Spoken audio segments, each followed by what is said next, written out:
Hey,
Amanda. Good morning. It's Jen.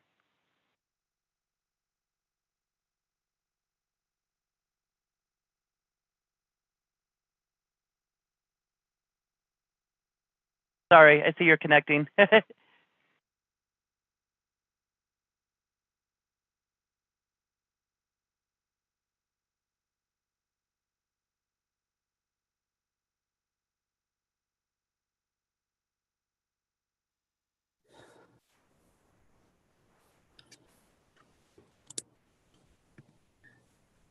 So, Amanda. Hi, good morning. Hi.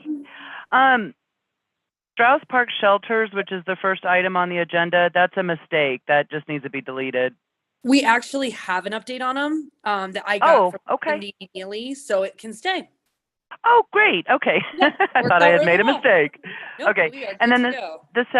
the second thing, we just need to finish by about a quarter till, 10 till, because we need to use the Zoom for another meeting at 10. I think that's pretty doable. We don't have a massive Okay. agenda today. Sweet. Cool. Thank you. you. Absolutely.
Okay, I'll be first. Good morning.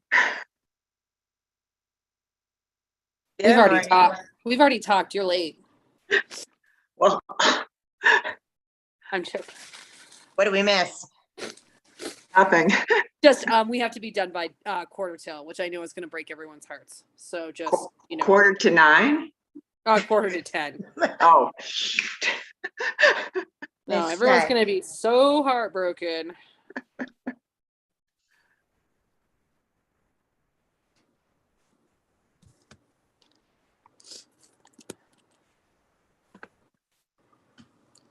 It's my.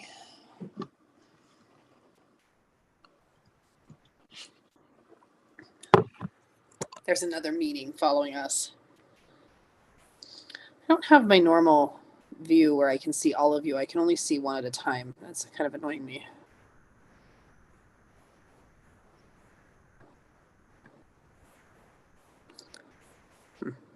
Weird. I think it's up in the corner, or at least mine is, where it says view, and then there's like a bunch of little dots next to it in the upper right-hand corner. Okay, let me look for that.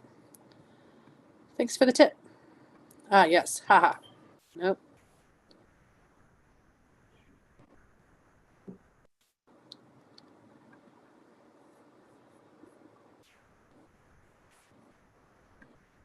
Nope.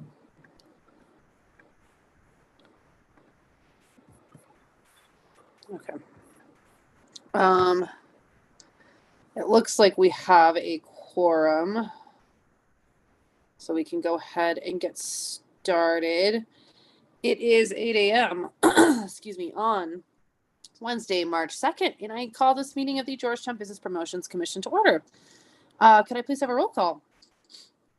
Justin Dowd, Here. Kevin Kaharik, Here. Steve Skalski, Here. Paul Boat. I think it's here. Jan McCollum, no. Mary Smith, Here. Gary Haynes, no. Katie Rutten, Here. and Kyle Rutten. Looks like he's here. Awesome. All right. I do see there's no amendments to the agenda, so can I get a motion to approve the agenda? Can I add an agenda item? Sure, go ahead. Just an update on the town resuming normal pre-COVID operations. Do we ever meet in person again? Something like that. Okay. All right, we'll add that on. Could I have a motion to approve the agenda as amended? So moved. And a second. I'll second. All in favor? Aye. Motion is approved. The agenda, or excuse me, motion carries. Agenda is approved. I do see we have Nancy Hale in the audience this morning. Are you here on something that's on the agenda, Miss Hale, or are you just hanging out with us on this fine Wednesday? She's here for Alpine Hose. Oh, okay. Thank you. That is towards the end of the agenda. We just approved it, unfortunately, so I can't move it. Nancy, do you want us to text you when we get closer, or do you want to stay on the meeting? Or could I move it up? Would that be a huge deal? I think it'd be okay. And Nancy, I've promoted you so you can speak now. If you unmute yourself, you have the ability to speak. Great. Yeah, let's just go ahead and, so we're going to take Alpine Hose as the first agenda item so Nancy doesn't have to stay through the whole meeting, and I will give the floor to Nancy. Good morning. Can you hear me? Yep. I don't Good. mind staying for the whole meeting, but thank you. Mary Smith does have the lease that I wanted the town to understand, and I think they didn't, that they own the Alpine Hose. And we signed a contract with the fire authority, the town, and HGI together. The town gives us a yearly stipend to make sure that we can interpret the building. The problem is that we haven't been able to get in the building. HGI is more than willing to rekey the building, but I believe that the town really has to have 2 keys. HGI has to have 2 keys, and the fire authority at least 1 key. Now, I know that all of you may know me because my husband at one time was town administrator, but the town always had 2 keys, and I could always go over there, open it, take back the key if I was on the road kind of thing, and gave Earl Ballard, who was an interpreter, our key. So I just think we have to make it a lot more accessible. And the bell tower is not working. The bell tower was put in by Columbia Electric, and Ron Lynch, who does work for HGI, said he's too old to go up in the tower, but the town has a folder of the company that installed it. If not, I have a folder that Ron just gave me, and we can call Colorado Springs. They will send somebody up to fix the bell tower. And so I really think that should be done. Some of you may know a retired fire person. I know, I just want to tell you a personal story that's been hard for me to live all year with this. Mary Lou Rutherford is 88 years old. She used to work every Friday for us in the summer at Alpine Hose. She is so angry at me because I can't open the Alpine Hose. And I just feel so remet at letting her down. So I just wanted you to know that the town really has all the clout. The reason why that HGI, excuse me, You're good. No worries, Nancy. why HGI got involved in the first place was we wrote the grant for over $100,000 that changed all the wallpaper and redid the inside of the Alpine Hose. In the time that we did that, 2008-9, my husband was just coming on as administrator. And that's when we were able to decide that HGI should interpret it. And then in 16, we wrote a new lease and we cemented that relationship. Does anybody have any questions for me? Well, I think, Well, go yeah, ahead. well, I don't have a question. I per se, Nancy. It's very enlightening. I wholeheartedly agree that someone needs to be able to access the building, and there's got to be some control point there. I know I can only imagine that if we're, my understanding, because I'm the kind of the squeaky wheel. I want that bell ringing because the people on this call have heard me enough as to why, and for months now it's been kind of deferred to the fire department as being the ones that need to look into it and fix it. So, after several months to learn that they can't even access it, it's maybe I'm misunderstanding, but it's just absolutely ridiculous. Someone's got to be in charge. Someone's got to be in charge of the key. If people are going to access it, someone's got to be in charge of not having a knucklehead go in there once the bell tower is fixed and accidentally trip something. Because I was told so many stories over time for so many months, and here we sit after all those months, and the fact of the matter is no one's even gone inside. So it sounds to me like whoever was involved was just giving a bunch of nonsensical lip service.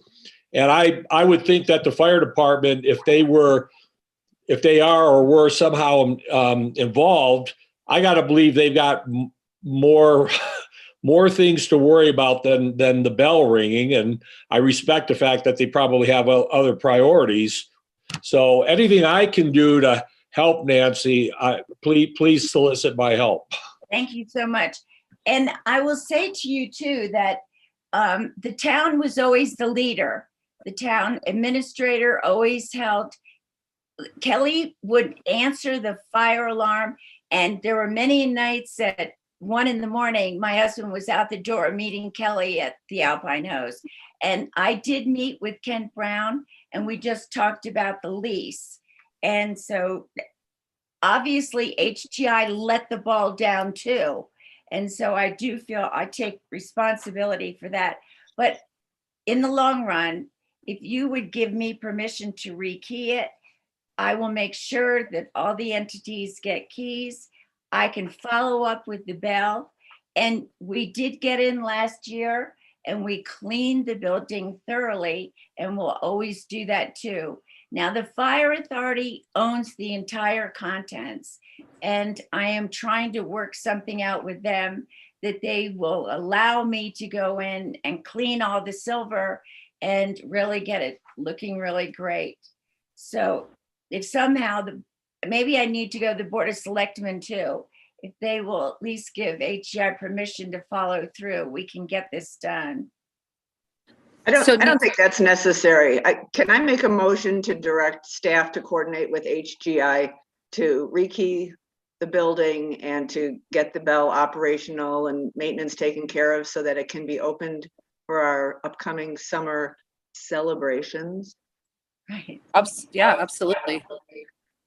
Well, then my other question before the motion is, does someone need permission then to call the company in Colorado Springs and have them come up and fix the bell? I can easily do that because I have a folder that Ron just gave me last week. That's the first time I actually knew there was a company and not a person that worked on the bell. Okay. Can we defer to our interim town administrator? Is that appropriate, Steve, for us to ask that Nancy get these people out here to fix this? I do apologize. My internet dropped out for like 25 seconds. So there is no keys. You were in the middle of telling about the keys when I went to space. Correct. Okay. Steve, what is the process for business promotions with this? How do we need to support this? Because it's super important to. I think you can make the Set it recommendation. You can make the recommendation. I don't think the Business Promotions Committee has authority to request that. The maintenance of the buildings, all the town-owned buildings, is the responsibility of town administrator. And absent the Board of Selectmen taking away that authority, that's where it lies. It is my understanding that the fire chief is currently actively working on getting the repair of the bill. He just reported that the other day to us. I don't know where that stands because I haven't been active in it. I've been dealing with some other issues, but I know Mary and I talked about this on Monday. We can have a repeat discussion next week, but I don't find any issue with researching the rekeying and making sure that everybody has adequate keys if that's necessary. But and that was one of the subjects that she and I had taken. So I can take that upon advisement if that's where the board wants to go. I do not have an opportunity to dive headlong into the repair of the bill. I just can't at this point. I'll just be very frank. But I can touch base with Kelly and see where he's at with the process and see if there needs to be any additional assistance, and then relay it back to Nancy. Okay. So with that being said, obviously we don't have authority over this, but what motion, Mary, did you want to make to help the cause? What would the wording on that motion look like? Well, if we just direct staff, which would be Steve, our town admin, to, as owner, the way I understand it, as the town as owners of that building, at the very least, he would have the authority to contact a locksmith and have it rekeyed, and the distribution of keys as so deemed by the town, to get the ball rolling. I mean, I don't think the ball rolling goes into the motion, but Very it's very artful language. Do you like that though? Yes. And honestly, In the original Roberts. I agree with the other Steve too, that, the fire authority has other things on their plate, but, the town are the ones ultimately responsible for this building as owners. And, Steve Rabe, not as opposed to Steve Skulski, can, give that direction to whom he sees fit to take the steps to get, the keys, the bell. I keep hearing, like the bell ringing, for whom the bell tolls, whatever. All that in motion. And when Nancy and I talked about this a week or two ago also, we all know the value of getting on this now because, Memorial Day will be here sooner than later. And we would like this open and going as opposed to dragging our feet and waiting another month or 2 or 3 as sometimes things happen. So my motion would be, again, ask town staff or direct town staff to get the building keyed so that we can start to take care of it. I don't know what more detail you want. That works for me. Can I have a second? I second that motion. All in favor? Aye. All right, motion carries. So we are formally recommending town staff authorize the rekey of the building to allow Nancy to take the lead on getting it fixed in conjunction with the fire authority. So please continue to let us know how we can support this because it really should, it needs to be done by Memorial Day. That would be really bad to not have it done by Memorial Day. It's been a long, it went out, when did the bell stop working? Was it like last July?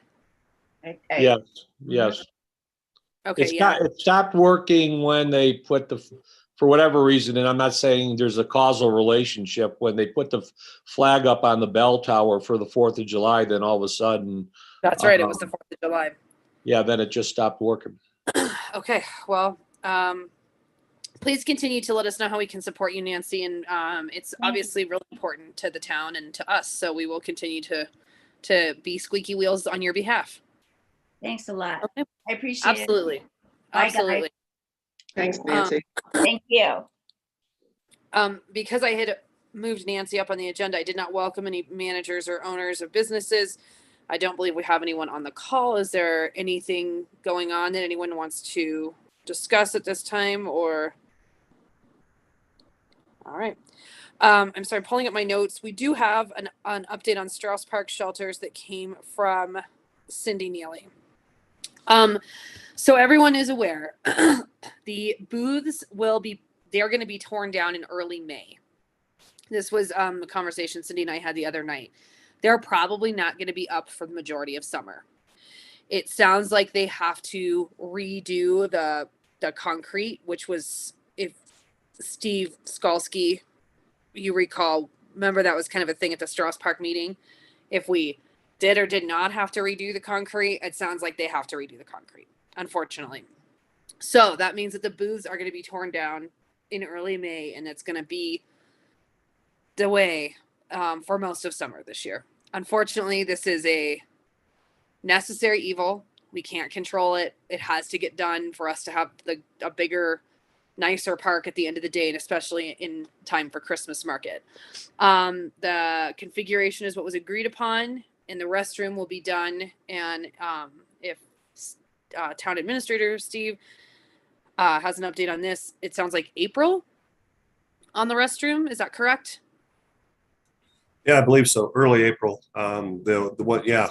So it's moving forward. Okay. The one thing that we're still waiting for is that we did make a request because I think the timeline for the project, according to the funding source, was supposed to be in March, but Main Street USA had indicated early on that they'd extend that to June, which would be perfect. But we still haven't received the documentation of confirmation. So I know Cindy Neely has approached Main Street USA with regard to getting that contract document to put it in our file. Can I ask a quick question? Sorry, how many stalls are for, is it men, women, and how many stalls are in each, or is it just 2 stalls? Steve, I don't have that answer ready, but if you guys talk about something else, let me see if I can't look it up. I should have the plans on my computer. real Yeah, quick. I'm just curious if during events, does it negate the need to put a bunch of porta potties in that parking lot now that we will have that restroom, or is it too small still? Just a minute. So with those booths coming down, we just have to be conscientious of obviously summer, what that's going to look like, especially for Jen Jordan as she tries to book out events. Again, we know and recognize as a commission that the need for this to occur is really about Christmas market. And it sounds like from a discussion I had with Jen yesterday that a majority of the vendors that she currently works with are probably okay with tents temporarily, but we need to everyone needs to be prepared that the park's going to be a little bit of a work in progress through most of summer, but we know that this needs to happen. So go ahead, Steve. It looks like it's just one stall per. So just keep that in mind as you guys do your special events coordination. It did look, if I remember Bob talking at one point in time, though, that there was a sort of a breezeway there that's protected and that would allow for at least, some stacking of live bodies that they won't be exposed to the wind and the cold and stuff too. But still, depending on the size of your event, obviously you're going to have auxiliary facilities. For Christmas market and whatnot. Yes, ma'am. And guys, just as a caveat, I still can't see my whole gallery, so I apologize. So if you want to talk, just like yell or raise your hand. My Zoom apparently needs an update, and I'm not going to do that right this second. So, so if anyone has anything on this topic, feel free to shout about it now. No, maybe. All right. I'm going to let Jen, because she's got actually the next 3 topics. So I'm going to turn it over to Jen Jordan. She's got a quick update on the brochures, her regular update, and then we're going to talk about Georgetown Days. So Jen. Good morning.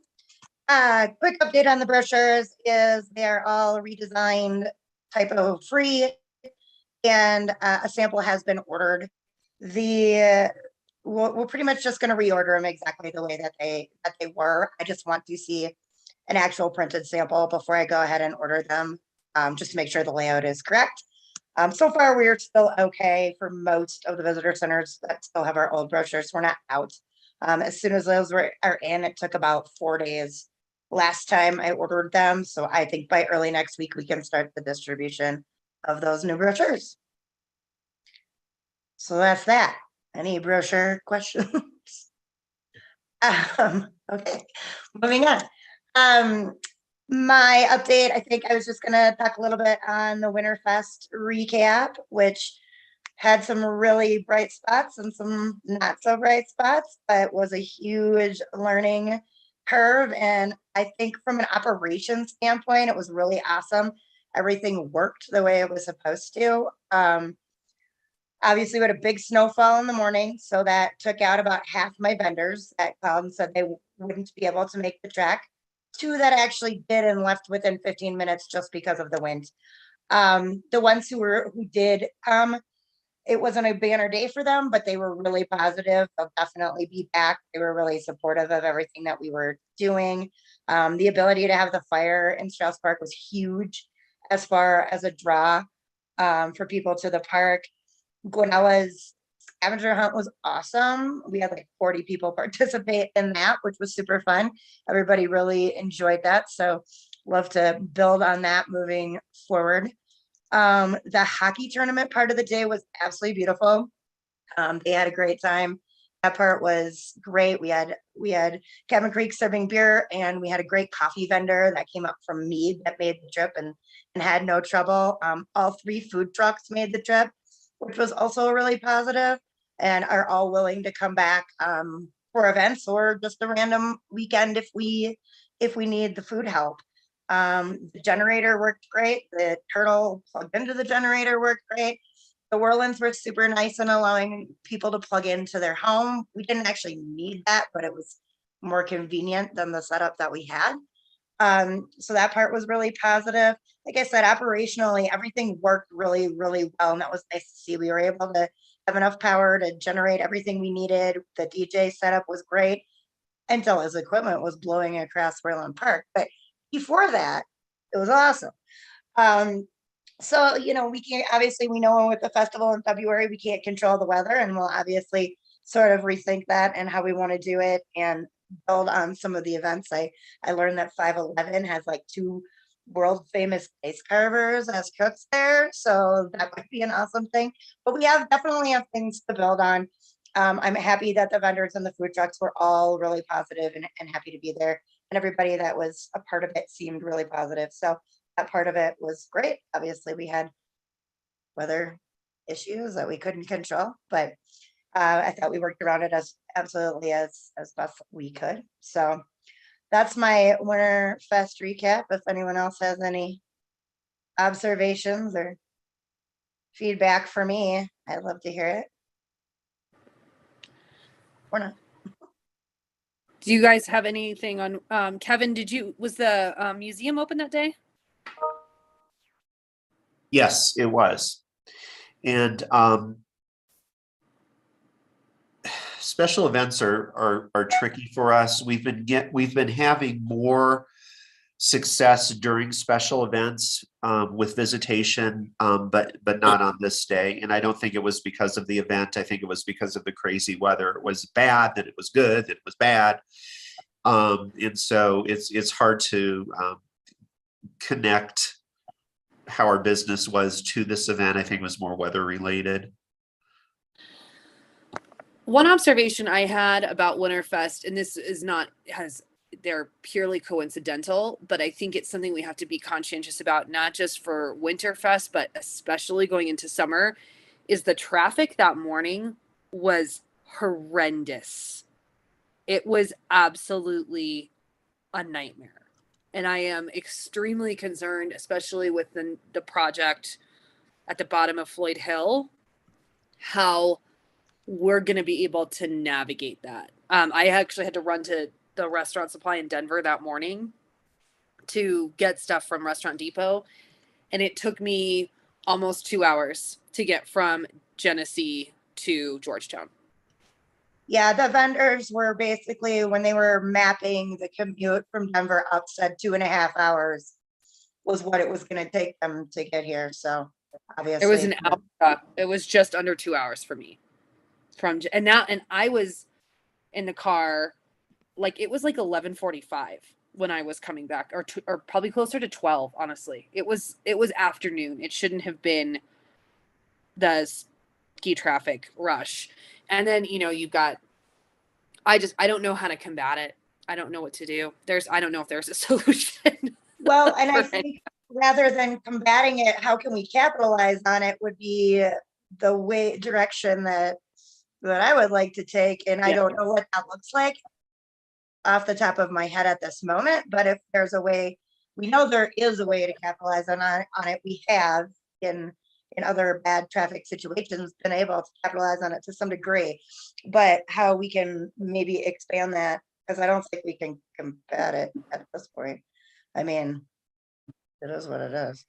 But yeah, that was absolutely a huge part of the problem. And if we get some stop off traffic because of that, great. But I know that there were people, I talked to people who were there specifically for Winterfest, which was nice to see. I think that means that some of our marketing efforts are being successful, but obviously an event that takes you 2.5 hours to get to instead of 45 is not ideal. No. And I just, a huge kudos, Jen. I saw it on the Channel 9 list of 9 free things to do this weekend in Colorado. I saw it on the Channel 7 list. I saw it on the KDVR, the Fox list. So I saw it on those 3 stations. And I also did see it listed on Westward article. Awesome. So that was great. Yeah. Trying definitely to expand for sure all of our free advertising opportunities for all of these events. And I think that will be, I think that hasn't been explored a ton, and I think that will be huge. So it was nice to see that that they were picked up. Can I weigh in real quick? I don't know who can see my hand waving or not. But it was I'm very positive on the effort, and we had a little bit of a lift at the brewery because we did the what do we call it? A hunt? Scavenger hunt. Scavenger hunt. That was really fun, by the way, too. Kudos to who put that together. So Yeah, and unfortunately, I wasn't there that day simply because I spent 5.5 hours on I-70 trying to get home the night before, and I didn't get home until after midnight, so I was spent. But I would highly encourage us to start planning next year's Winterfest. And not to use this meeting, but gosh, we got a frozen lake. I think we ice fish on that lake. I'm not much of an ice fisherman. Ice fishing tournaments. There's so much, what you did at the skating rink can be built on. I just think we can put some meat on the bone with proper planning and see what happens. But I don't think it's going to be anything that's going to click the first year, maybe not even the second year, but let's just keep building momentum. Yeah, I wholeheartedly agree, Jen. I think you did a really nice job with and you combated the elements beautifully. All things considered, can't complain about how it went. Did you get feedback from the rec district? I'm sure that they adored the hockey tournament. They thought it was amazing. The rest of it, we mostly all we could do was sort of laugh, because it was just that crazy out there. But no, they loved it. The rec district is absolutely super fans of events in Georgetown. They think we're organized and extremely easy to work with and want to do things in Georgetown more often than they have. So I think moving forward, that will just be a good partnership. And it was really nice to have them and have, because it was sort of a one-person show for me, it was nice to have their support and help and the resources that they have and having the skate rental, even though it wasn't utilized by more than maybe 20 people, but it was great to have that at the park. And so I think that collaboration is super positive. They really, really enjoyed it. Only about half of their hockey sign up teams actually show because of the weather, but the people that did really enjoyed it. And of course, that was like the actual 3 hours of beautiful weather we had that day. Which was nice, but it was kind of fun when it was windy. You could just sort of stand on your skates in the middle of the park and just soar across the ice. No skill required at all. I just to add too, I think it could be so much more.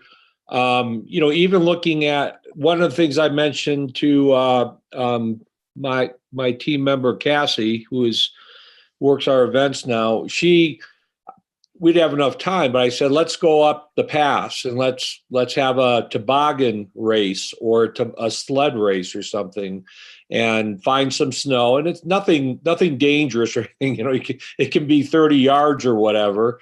And maybe we even figure out how to rent or get the toboggans and sleds in advance or something. And then you've got a lake event, you've got a Whirland Park skating event, you've got a Guanella Pass on the pass event, and let's utilize the assets we have that sit cold all winter. So, and I agree. That was kind of granted, we had like 5 weeks to pull this thing off, but the idea was to showcase all sides of town, all the places people could be. There was an event, we had in theory had ice driving on the lake, an event at Cabin Creek, we had Strauss, we had an event at Guanella, we had an event at Whirland, and just being able to spread those all around, I think we could only expand on it. There's a million cool places. We got Katie's cool event from last year on the lake we can pull off that she came up with.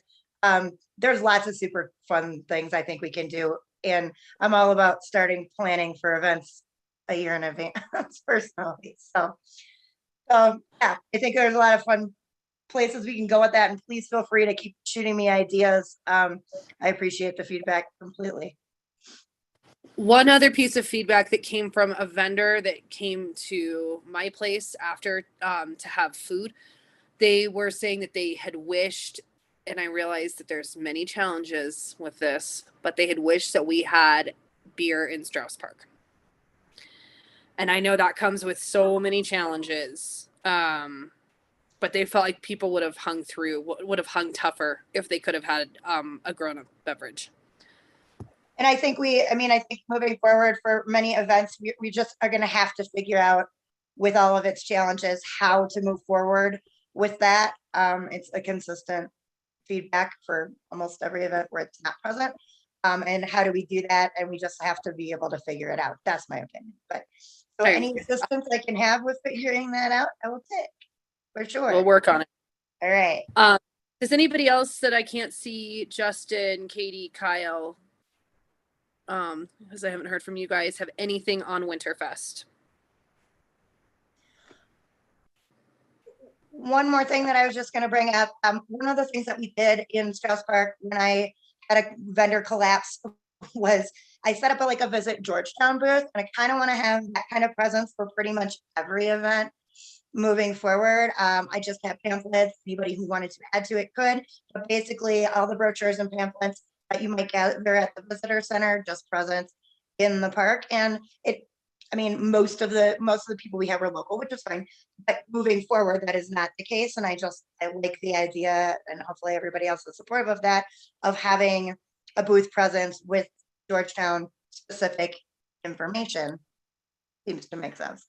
And it had positive feedback. So And on that note, I actually see Cassandra is present in the attendees. Were you able, I know we were kind of under the gun last minute. Jen, if you want to promote Cass, you can. Were you able to connect to get any Visit Clear Creek whole, like the pamphlets, the brochures, No. whatever they're like a magazine. I want to say magazine. Short. They're not a magazine. I had some of those. We weren't able to connect on it, but that was literally like a really shotgun last minute idea. Yeah, you were running the last minute. It's not, but I was just trying to fill up a booth space at that point. But moving forward, yes, it was great. we will, Cass, we will connect on all things Clear Creek to add to that booth was not necessarily just Georgetown. Awesome. Well, great job on Winterfest. Thank you for your hard work. Excited to make it an annual event and not a singular event for sure. Thank you. Next topic is our Memorial Day weekend celebration, Georgetown Days. So in our last meeting, we had basically discussed the recap of what we did last year, and the consensus was basically to continue with the trajectory that we had last year for that event. I'm just pulling up the minutes right now. The one thing that was a little bit of we're kind of like, what do we do? Is that Sunday, the Georgetown Business Day. One of the discussions that Jen and I had yesterday was possibly reaching out to people who are do at-home businesses, or maybe do crafts or things at home that they don't have an actual storefront, and trying to get something happening in Strauss Park for them. We don't know, obviously, what the condition of Strauss Park is going to be for that particular event, and the pancake breakfast and whatnot too. But is there any other thoughts on Georgetown Days? I will open up the floor.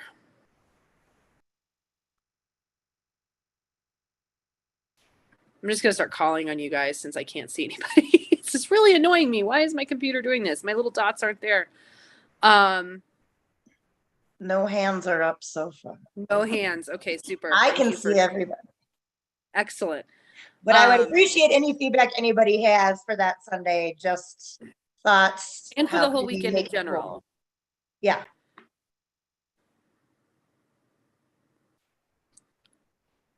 Steve Skalski, what do you think? What do I think about what? About what we should do for Georgetown Business Day? No more beer. I was. Or should we do something totally different? I knew what the question was. I was just trying to buy some time to think. Yeah. I'm just gonna pick on you. Yeah. So that I'm trying to remember a little bit of what happened in the past. So Sunday, correct me if I'm wrong. Sunday, I can't remember though. Is that kind of a lull day for Memorial Weekend, from what I recall? It's kind of, that was what we were. So last year when Katie Rutten had originally come up with the idea of Georgetown Days, which was amazing.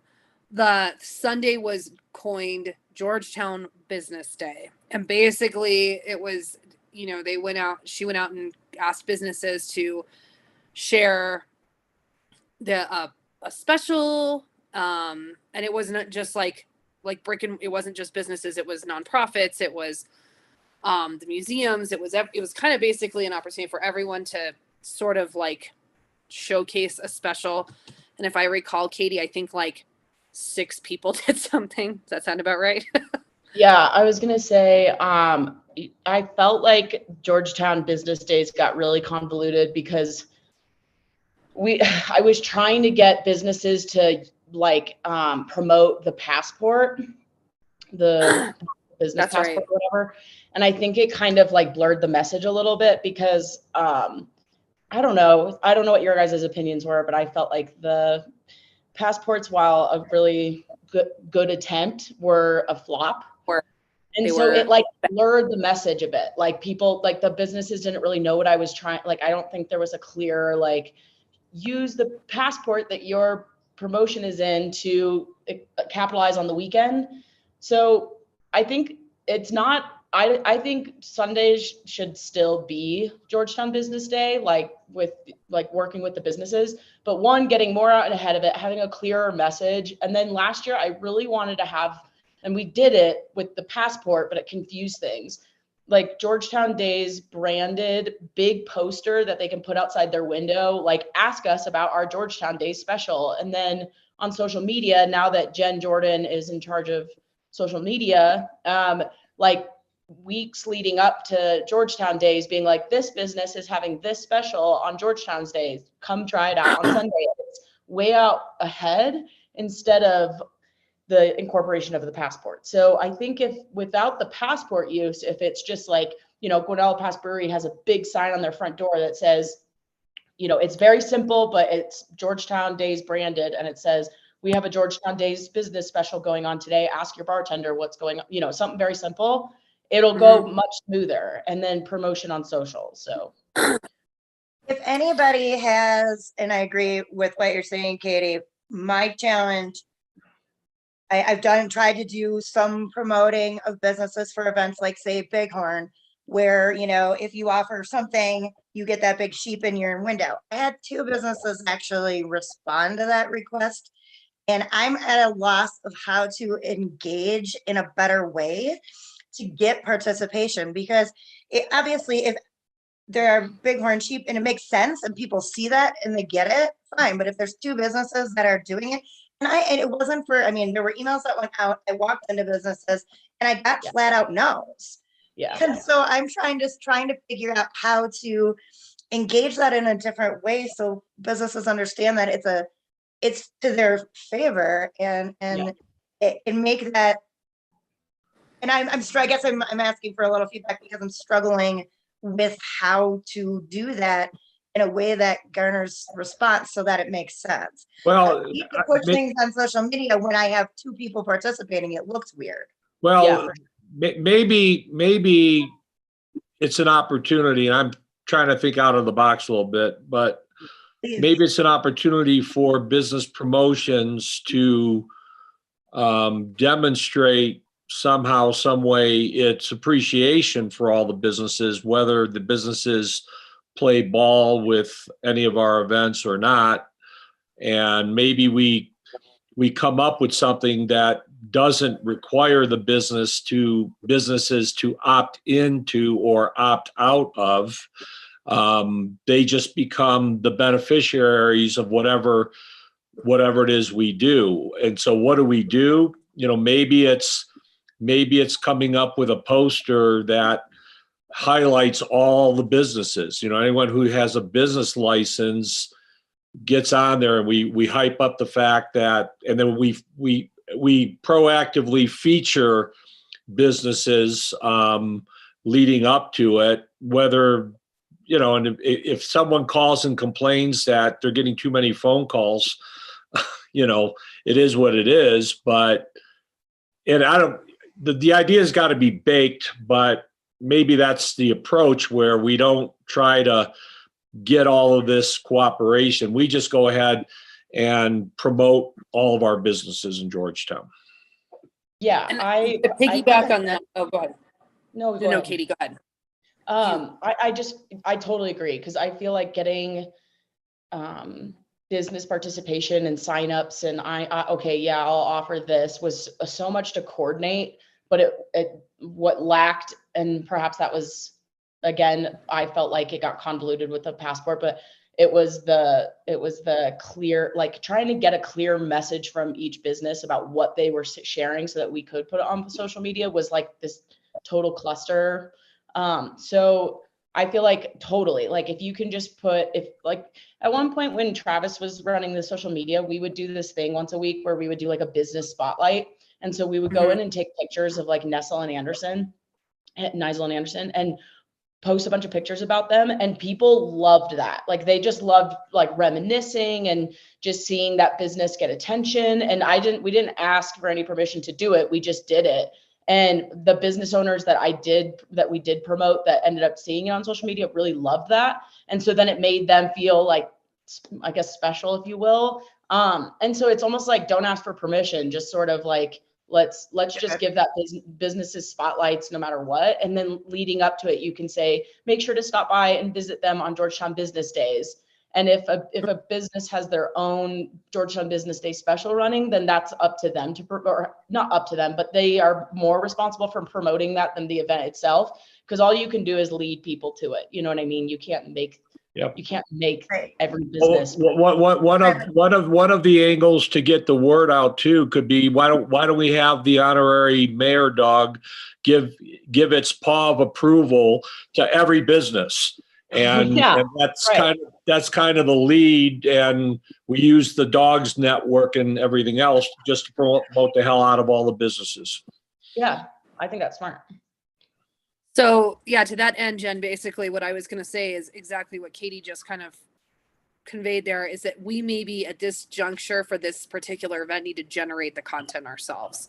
Yeah. And that will help with some of the maybe more stubborn. We have businesses that just honestly don't understand the need to engage in social media, and maybe they don't need to. I don't know. I mean, there's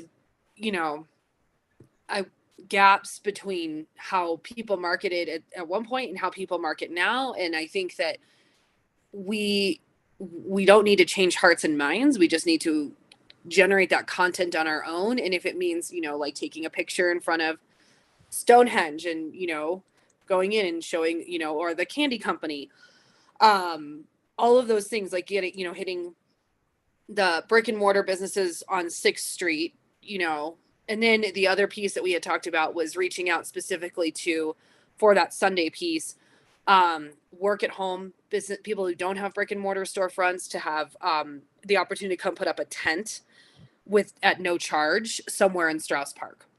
Yeah. And so letting them come. Even if they don't necessarily want to physically have a presence, I mean, we can certainly take that concept to the non-brick and mortars and promote them in the same way. That way, if they don't have a tent or don't want to actually move their business to the event, at least they're getting that same promotion. And I mean, I love the idea, and I think I have to start like in about 10 minutes to get them all in between now. But that's great. I mean, that's what we want. We want to start promoting now. That's the way it will be successful. So I appreciate all of that feedback. I was just reading the comments, and I like the cornhole tournament idea. I had that as part of Winterfest, but the rec center has supplied me with the cornhole boards. They're really nice, and they started to get a little worried about them in the snow. So, and I don't blame them. They're expensive, but they would be willing to let us use them for a tournament, just some other draw to get people involved. And so I like that. And I like the Parker approval thing, kind of like the same concept as Bighorn, but everybody gets one, Yeah. That's awesome. Awesome. Okay. Well, that's a really good discussions. We will continue to prioritize the Georgetown Days, and I would say by the next meeting, I feel like last year's marketing logo, all of that was great. And so I think we don't need to tweak that per se, unless anyone feels differently. Do you all feel differently? Anybody? We're I good with already- last year's like logo and stuff? Okay. I already have it that way on the events calendar with the same Great. logo as last year, so I like it just the way it is. I think it's good if we keep things consistent that way. I mean, obviously freshen them as we need to, but it's good to have it recognizable. Competitively. Perfect. And then just to, are we on the Clear Creek calendar? Do we know? I can't look right now because my computer's being really dumb. Yes. If we're not, check on that. Okay. So awesome discussion, you guys. I'm really excited about Georgetown Days and flipping pancakes because I'm really good at it. Don't know if y'all know that. I am amazing You at that. killed it last year. The pancakes was like, because my she's husband the made really good. show. I'm like, Parker, Pancake get out of batter, here. Randy Cooper is courtesy very. of Ryan was the best. Ryan was like, "What are you doing?" I like your pancakes because we got to make sausages and I got to eat them all. So Yeah. It was fun. It was very We fun. should get you should get a pancake, what are those called? The oh my gosh, like a cookie cutter, but you put a pancake in it with a dog paw and put the Parker like We'll sell those for extra money. That's a really good totally. idea. Yeah. Is that All still gonna be, marketed, sorry, as like breakfast with the mayor, like it was Yeah. previously? Is that what Well, we're? I have a note here. I can text Dustin really quick and just ask him so we don't overcommit him. hey, that's why we elected the dog. Come on. It's his duty. It's his civic duty. And just tell him to drop off the dog. He can do whatever he wants that day. Exactly. Yeah, All Dustin, they're doing ice- these days is going ice fishing everywhere. So they'll be all rusted up. Yeah, we've got Parker booked, so have fun on your trip. I'm just texting him right now. Okay. 4th of July.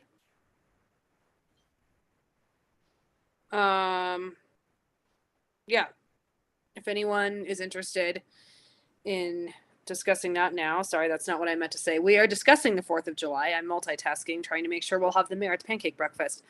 All right. So we have all of the usual stuff, and I understand Jen and Kevin, thank you. We're discussing silly rides, which was our marching orders from our last meeting when I was on no sleep and completely exhausted. So go ahead and update on that.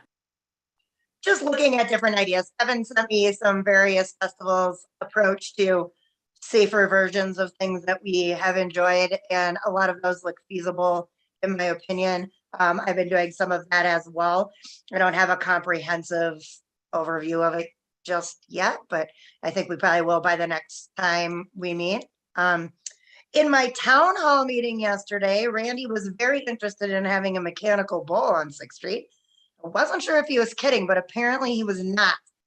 So that is a thought. A lot of street festivals do have them. I don't know how we can make that sort of fit into our theme, but anyway, just throwing it out there because I said I would. I really want to see everyone's faces right now. You Nice. should. It's pretty funny, especially Katie's. I mean, I'm okay with a mechanical bull. That Sure. could be I'll look- interesting. Let me look into what that would cost, just so we have a launching point for the mechanical bull conversation. Maybe out of our Each block is a theme block, you know, so that we could have a Wild West block and we could have a I like that. fire hose cart block and then we can have a French block for Kevin. Like Bastille different Day. eras for a block too. You could take that in like decades or. Well, I got a question, since we're talking a lot about the fire hose. How many, and Kevin probably can answer this, how many fire stations or whatever we want to call them are in town right now that still exist? 3 have survived out of 5. You know, maybe part of getting back to Mary's point, maybe it's those 3 places become a center of activity or something, you know, but we highlight the fact that we have these old, you know, fire hose museums or buildings, I should say. I think that using, our historical assets is always a positive for event promotion. Again, Steve, coming back to the scavenger hunt, part of what made that so successful was the way it took people all over town. And they got to engage in a lot of different things and see different, historical landmarks. So that was really, really well thought out. Something similar for the 4th of July that maybe is more of a town sanctioned event, not to take your event. If you want to do one, we would promote it, but using those assets is a good idea for sure. And how we can do that is definitely welcome conversation. Where's the third one, Kevin? Why can't I picture it? Old Missouri, Yep. and then Star Hook and Ladder, which is Town Hall, and then Alpine. Star Hill. Hook and Ladder. I forgot about Star Hook and Ladder. Yeah. We always ring the bell at the Old Missouri for New Year's Eve. Maybe Yeah, we could do like a Old Missouri. I know Old Missouri, yeah. Maybe we could do, let's see, because the parade is at 10. The barbecue's at 11, right? Am I saying the timelines right? Barbecue starts at noon. Barbecue starts at noon. I was gonna say maybe we could do like a noon bell ringing event the day of the barbecue. That would be We cool. I mean, always- everybody's right there. Yeah, because if we could organize all the bells to be rung at noon, that might be kind of a fun thing. I can do the Old Missouri. If the Alpine hose is fixed by then, it will ring at noon, even though no one goes and rings it. Well, this will be a test. Well, no, it has to ring at 11:58, so it screws up all the other bells. Every New Year's Eve, when I'm sitting in the Old Missouri, and the Alpine hose would go off 2 minutes early, and then everybody gets confused, and the bells just start going all up and down Taos. And all over town. It's comical. So yeah, it has to go like at least a minute and a half early. What else for 4th of July, you guys? I know there was discussion about cornhole tournament again, and do we want to look at maybe trying to do another beer garden that day? I don't know if we're going to be able to get into an evening event that night. I think that's. I'm sorry, going back to cornhole, maybe the cornhole tournament starts on Memorial Weekend and then it continues on 4th of July with whatever the teams are. And then, there's a grand finale during leafer season or something. I don't know. Just, you can tie everything together. That works. Do we want to have the regulators this year? I haven't discussed with Gary if that's a possibility or not. If we have a mechanical bull, I feel like we should, but Definitely. I would like to have them if it's possible, for sure, for the street part of it. I think the regulators' guns are going to spook the mechanical bull. It's a bad idea. There's that. Also, the 5K, I was reaching out to the advocates. I haven't heard anything back. I would love to have that back again if the advocates aren't interested in doing it. I'm sure that the rec district would be. So just a thought on that, if anyone feels any kind of way about a running event that morning. I'm biased, so I'm the wrong person to ask. I did see a really thoughtful thing in the chat from Kevin. On Memorial Day, the local children used to hold a parade that represented the states in the union, maybe a nice addition to the 4th. I can follow up with that. There is some leadership adjusting currently underway at Georgetown School. But I'm still really involved, so I can take that up there and see what we can do to organize that. That might be something to organize in conjunction with the library. I mean, they generally do the kids on bikes. I would love to see something a little bit more organized with the kids as far as their presence goes. It's great to have them, but it would be nice to focus that a little bit more, I guess. So I will go talk to Libby as well. So we will, Do we is there want, anything else? sorry, just no, a you quick go. question. Do we want any type of vendor presence, food trucks, food of anything like that? Or leave it as is? My 2 cents is because the community center has such a powerful presence with their fundraiser on the 4th. I would say no to food trucks. Okay. That's my Wanna make opinion. Obviously, we need to open that up to the commission. So I'm good. Anybody? What do you guys think? Remind me again what I'm sorry, the visitor center does, or Community center. Community center. community center? They do They the do a barbecue in the barbecue. park, and they do a barbecue in City Park. Oh, right. Sorry, Right. never mind. Yeah. Having a senior moment. Okay. And just to piggyback on that, they had requested, they were very concerned over Christmas market, whether or not there would be additional food vendors, because that would have taken away from their profits, and they just couldn't afford to continue to operate, basically, if that had been the case. Now, and they did have a phenomenal Christmas market, fundraising event. So, we just want to keep them happy too. So. That's such Sorry. Yeah, Kevin just brought up a real good point. We should promote the heck out of the barbecue. absolutely. We I was should. gonna ask, does the barbecue serve any beverages? I can't remember. No, I mean, Not- NAs. Is it worth Not considering? adult beverages. Is it worth considering maybe having like a beer garden at the park? So I think because that would be Straub Park a really is under hard push, construction- but yes. Oh, sorry, we go should ahead. try. What? I think it would be a hard push. Well, let's talk to them first and make sure. But I agree. Maybe we should talk about doing like a There's beer so garden many down there.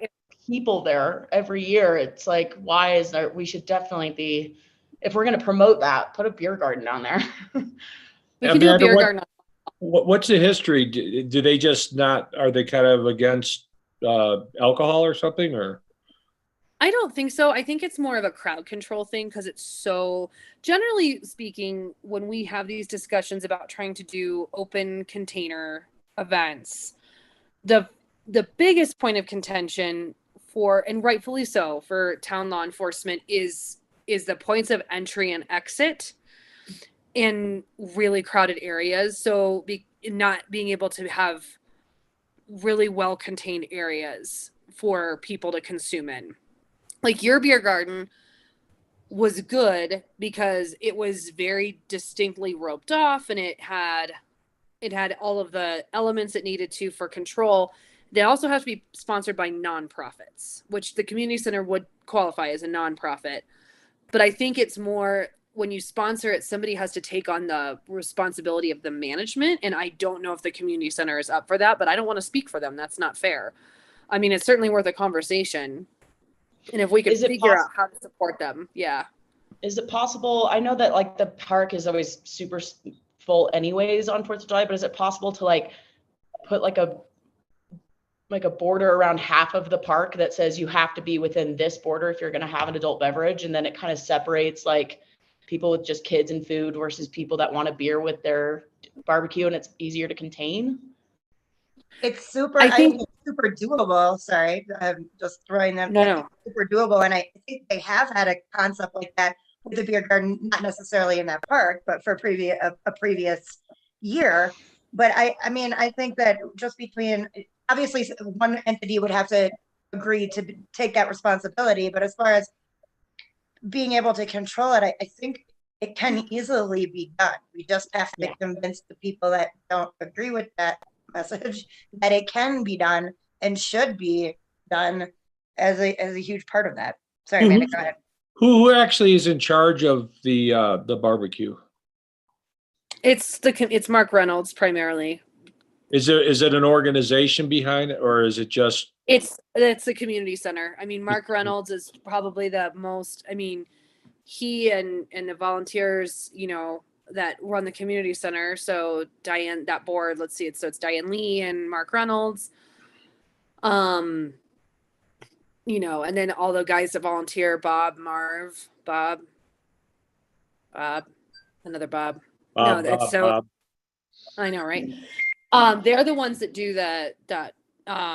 The other thing I know from a previous conversation we've had with in regards to open container at the parks is and Steve, you can attest to this, is whoever's in charge of the serving, they need to make sure that they're monitoring consumption at a, like, basically that we're serving people responsibly and people aren't just getting like loaded and like falling over on the slides and stuff. The thought I had maybe that might work to kind of pacify some of those concerns would be possibly doing a beer garden in the dog park, since it's closer, but it's separated and people could take their barbecue food that way. No one would be able to leave the park with the beer towards the barbecue, but it would spread it out a little bit. And I think that would be a possibly better option, because you won't have the possibility of people stepping over the little fences in City Park. It's certainly, that could be a worthy conversation, but we have to have a nonprofit willing to sponsor that license. So if the community center would have to be the first ones willing to sponsor, and then we could follow up with beyond that. But the dog park also might be a possibility. I think it would be great if we could figure out how to do it, but I do respect the stress it puts on our local law enforcement in particular, because there's only 2 of them, and that's a lot for them to think about managing on the 4th. So I do get that. Yeah, they are short-staffed. They're super, yeah. So if we could find a way to present it in a, that it wouldn't make an additional workload for anybody, that's the, and obviously follow through with that commitment. So the dog park might be a better possibility. That's what Cabin Creek, being able to do theirs during Winterfest was specifically because of the location was what made that manageable. So can I take on can I be awarded the responsibility to talk to Mark Reynolds and pick his brain a little Absolutely. bit? Okay. You'll probably see him more than me. Yeah. Okay. He basically lives next door to you. He basically, has been with me for 1.5 years now. No, please do. And take their temperature. And if they want us to help them and figure it out, let's start the ball rolling and have those conversations. You know, I mean, I think it's, I think we do have some, like the beer garden that you did, Steve, was really great. I forget what year that was. What the one we did like 4th of July. It was 2019. I don't agree with you. It was, well, it was here that day. What's that? I'm joking. It's No. nothing. No, I mean, it was, we had the music in Library Park. We had to keep the, I can't remember, but the pedestrian traffic to Rose Street got kind of goofed up a little bit and had some complaints there. And it was empty because it was a roped off area and it was almost like you're in the timeout section, you know? No matter what, everything will have to be roped off. That will be a big thing. Yeah, just I think roping off isn't the issue. It's what's in the roped area. Is it like the old airport smoking lounges where everyone goes in and, you know, smokes? If it's like that, the beer garden, in my opinion, will only be semi-successful. But if you rope off an area that people are walking in and out of and they don't feel like they're in a roped off area, but there is a perimeter and people are watching, then that's the way it should work, in my opinion. Or put the cornhole tournament in the roped off beer garden so that people are like, oh, I didn't pay to go to prison. So that's where maybe the dog park is a good solution on this, because the cornhole tournament could also be down at the dog park. That would get people towards the barbecue. It's not as congested as City Park. And honestly, to be blunt, less kids because there's no playground there. And so that I'm thinking of all of the things that are going to be brought up when this starts to get floated. And so I think the dog park could be a nice compromise. Again, and I fully appreciate and get it, but it's not like we're planning a rock festival, and this is an event that starts at noon. There's a lot of old people, and it's pretty tame. And I'm speaking as an old person, by the way. So I was about to say, careful there. I think if we can start the idea of keeping it as close to the rest of the festivities as possible, it will be most successful there. I get all of the objections, and we can always keep moving in the direction of the dog park as we get objections. But I would like personally to start with a rope path area in somewhere where people can still hear the bands and the announcements and the winners of the parade contests and all of that, because I still think if you move it off of that, people still feel like they're in beer jail. But again, that's always we can always start with, let's start big and move it as we have to. I don't know. That's just my thought, but. That's super fair. I haven't heard from Justin or Kyle outside of the chat or Kevin in a bit. Anybody have anything on this matter?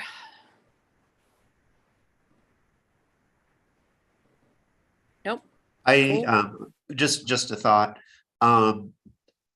Is there any problem opening the beer garden earlier than noon? Like, can it be open at 10?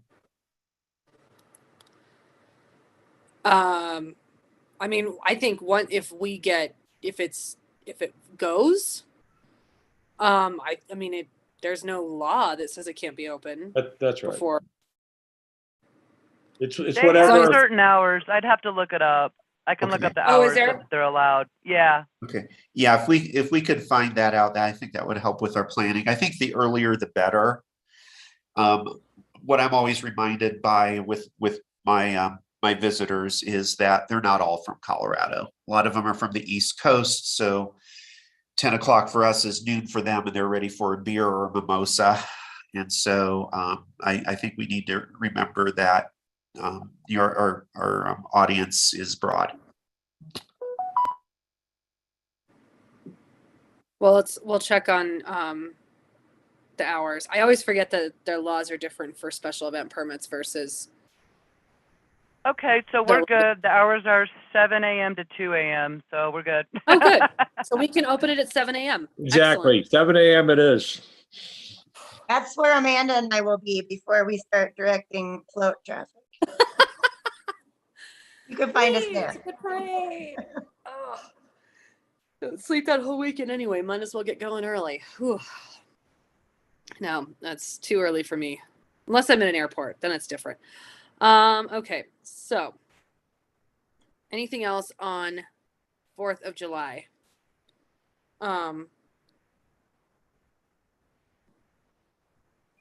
Sorry. Okay, cool. Okay. Excellent discussion on 4th of July. 6th Street lamps.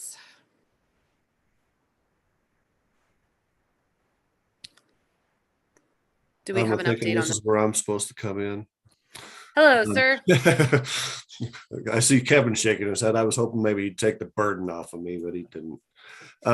So anyway, a couple of weeks ago, I did find the point of contact for customer relations for Excel that will assist the town of Georgetown.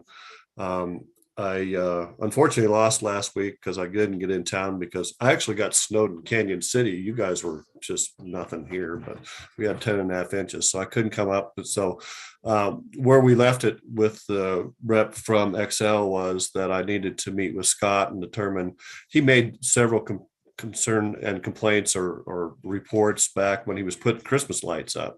But we don't know how those were submitted. And so I was trying to get that background information from Scott, which I would have done last week, but again, I wasn't here. So Scott wasn't here for staff yesterday, so we still haven't had a chance to touch base. So ultimately, if he and I can't get together, I have a pretty intense list, or extensive list, I should say, from Kevin that I'll forward to them as the basis of getting the ball rolling to see if we can't get some work done on the streetlights. But I forwarded everything to Kevin. Kevin, you're pretty happy that they seem pretty responsive, aren't you, sir?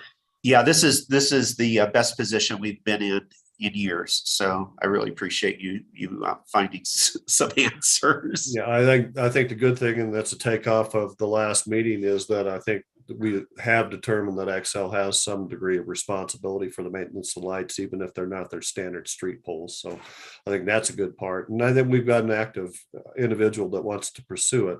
I think they just want to take take the approach that's complete and deals with the situation. But secondarily, if there are future repair orders that need to be issued, we need to know as a town how to do that and make the appropriate contact. I know, Kevin, you did as an individual and got no response, but I'm assuming as the town, that situation would be much different because they have a franchise with us and have maintenance responsibilities. So other than I can answer any questions, or Kevin can also, but that's all I have to say. Thank you. That's an excellent update. I was down on 6th Street a couple nights ago, and it is definitely a problem. It's getting worse. So I'm glad we have a good solution, hopefully by summer, to have that handled. Does anyone have anything else on the discussion of the 6th Street lights? In that regard, Kevin, would you have time then to update your list between now and maybe when I get back next week, and then I could forward all that to them? I don't want to impose we upon had more this. damage, more wind damage of the lenses, and Okay. so Would you have time between now and next week to take the original list you had and maybe throw some additional stuff on there, and then I'll send it to them, or not? Yeah, I mean, I know that the light pole in front of, you know what I could do? Most of the light poles are identified by a number. Yes, I have like that this list. lengthy number. Yep. And so I don't know if anybody has taken the time to sort of map those. And so when we talk about a pole, we can be very specific instead of saying, well, it's near the intersection of Taos and 6. We can say, it's pole number LXV 378. And so we do have that list. I've got it excellent somewhere. I don't remember. Good. I won't recreate that then. Yeah, don't do that. But if you have the reference number, that I agree with, that's better than I think we should always provide that. It's additional wind damage is what it is to the glass. And if you have the time and you want to add to your previous list, I'd probably like to say I'd like to talk to Scott, but that's not going to be imperative to what I need to do for the first round. And so I would expect reaching out to the Excel person when I get back next week. Yeah, it's probably 2 more items. It's not going to change the list considerably. Okay, if you I can help. I'd appreciate it. No, I got it. I got it. Are you sure? Oh yeah. Okay. Because I was down there when I picked up my kid from basketball the other night, Yeah. All right, cool. Well, thank you guys. That's awesome. And Kevin, thanks for all your hard work on that. I didn't realize embarrassingly, I don't get to 6th Street at night a lot because I'm on the other side of town, and I happened to be up there picking up Nolan from the school, and I was like, oh my gosh, these are really bad. So thank you for your attention to that. The next item on the agenda is reappointments for Justin, Paul, Gary, and Kyle. Paul is not on this morning. So Jen, what is our process here? Okay, so most of the time you guys just do like a simple letter of intent to be reappointed, and then the Board of Selectmen will actually reappoint you. So I just wanted to make sure, that like Justin, if you're still interested, and Kyle, I guess, are the only 2 that are here. Gary and Paul, I can send an email to. Thought I'd bring it up. So yeah, send in your letters, please, because I like you and I want you to stay on the commission if you can. Thank you.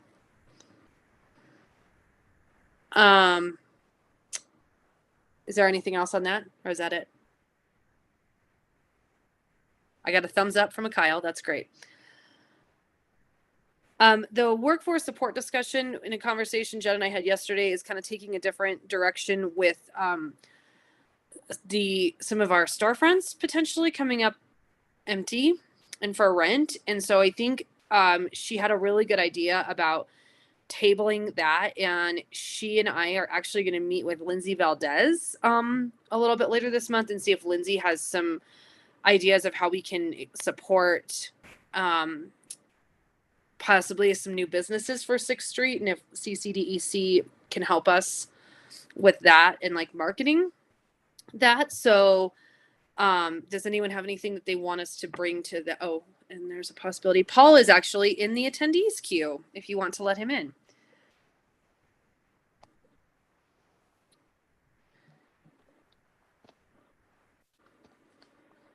Hi, Paul. Welcome. How are you? Great. How are you? Good. Good.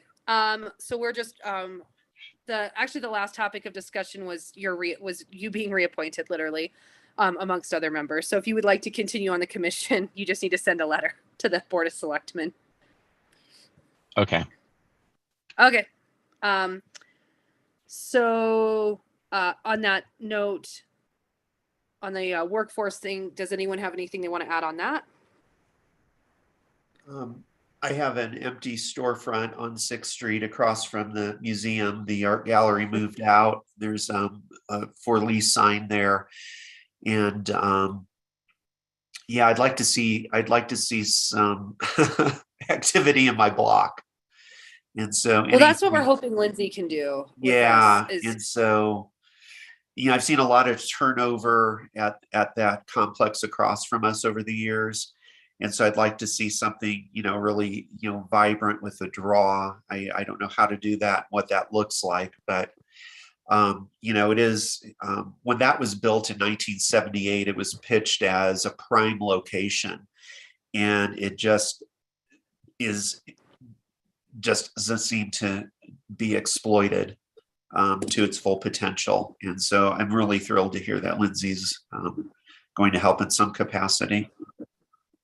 Well, see, she and I had already planned a meeting, and then this came up. So I'm hoping the beauty of having a relationship with Lindsay in this respect is that and obviously she's a fabulous human, but she has, when people come to her with business plans, they don't always have storefronts, and there's some economic incentive that exists within the town for new businesses. And so if she can help us connect to people who want storefronts and support them with the funding, and CCDEC is an amazing organization. They funded Ryan and I. And so, and we're really, really fortunate that we were able to, that's the only reason we exist. And so, and I know they've funded a lot of other locals. So if we can get some new businesses, it would be great. And hopefully she can connect us to some people. She's also supporting a lot of entrepreneurs that, you know, they support entrepreneurs that probably wouldn't necessarily qualify for a traditional bank loan. And so it's a good mission, and it's beneficial to the county for sure. So we will update on that meeting after it happens. It is going to be on the 18th of this month. And we already talked about Alpine Hose. Does anyone, I'm sorry, Steve, you wanted to discuss in-person meeting. Yeah, so these FaceTime meetings are starting to affect my development as a human being. The lack of social interaction face to face. I'm really worried about my mental health. So what is the town gonna at some point reopen the meeting room, and would we ever entertain seeing each other in person? I'm going to defer to our town clerk and town administrator on this topic.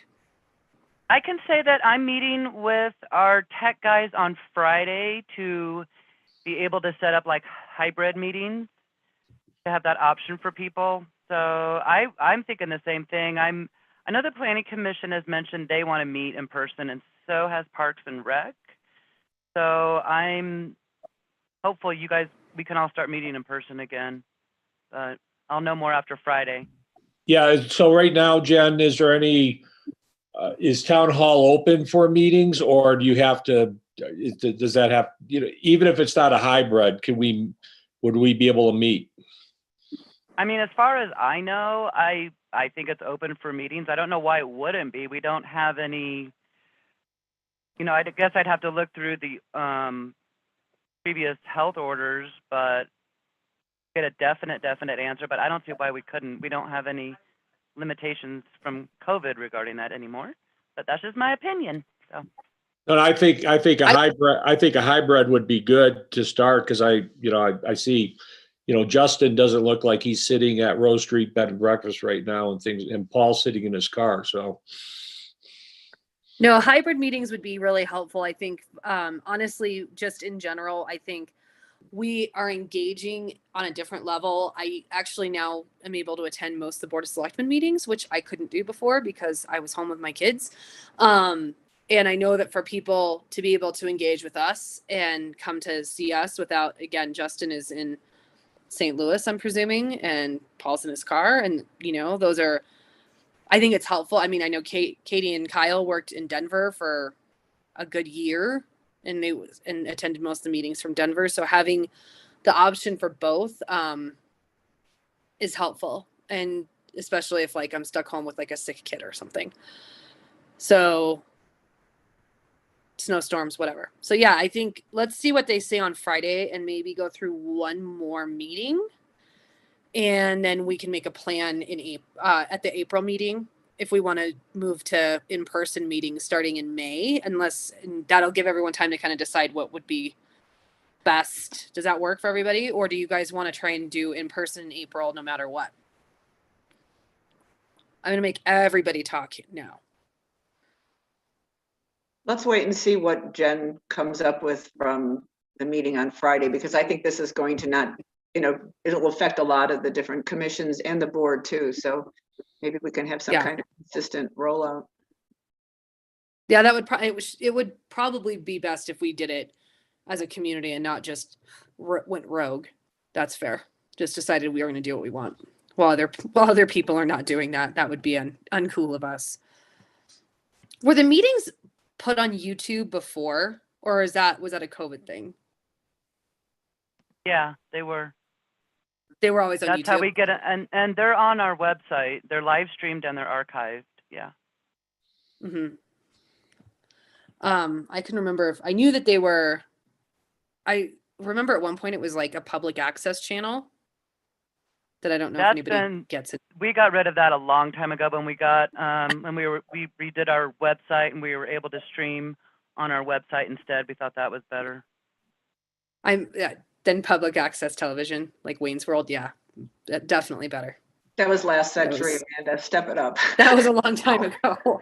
I just remember that somebody called on a rotary phone practically to yell at us during a meeting that they were watching on their television. It was weird. All right, so we'll just defer that, and that will go on to next month's agenda. Before we move on, does anyone have anything else they need to discuss today? And we approve the minutes. Hopefully my Zoom update will work and I will be able to see you all next time. I didn't have anything in the minutes. That meeting was kind of a blur for me. So thanks for having such good minutes, Jen. It was half there. Can I get a motion to approve the minutes? So moved. And a second. Second. Somebody second. Thank you. All in favor. Aye. Minutes from 2/2/2 are approved. All right. Okay. Anything else before we move to adjourn? Just real quick, tentatively, at some point, we are going to have a new town administrator, and we're potentially having a meet and greet on Friday, the 18th at 5 o'clock at the community center of the candidates, not the real person, but the candidate or the chosen person. Got it. So I will put it on my calendar. Thank you for that update. And in the meantime, Steve you've been really helpful to us, and thank you so much for all of your support. And I hope we see you on our next meeting. And if we don't, then we appreciate Yeah. you. If You'll they- be He's around not for a gone little yet. Don't say goodbye yet. He ain't Yeah, gone. don't let me out the door yet. Yeah, we're keeping you around here. Thank you for your support and your help. All right. Anything else? It is 9:28 a.m. and I make a motion to adjourn. Can I get a second? Second. Thank you. Meeting is adjourned. Have a great day, everybody. We will see you next month.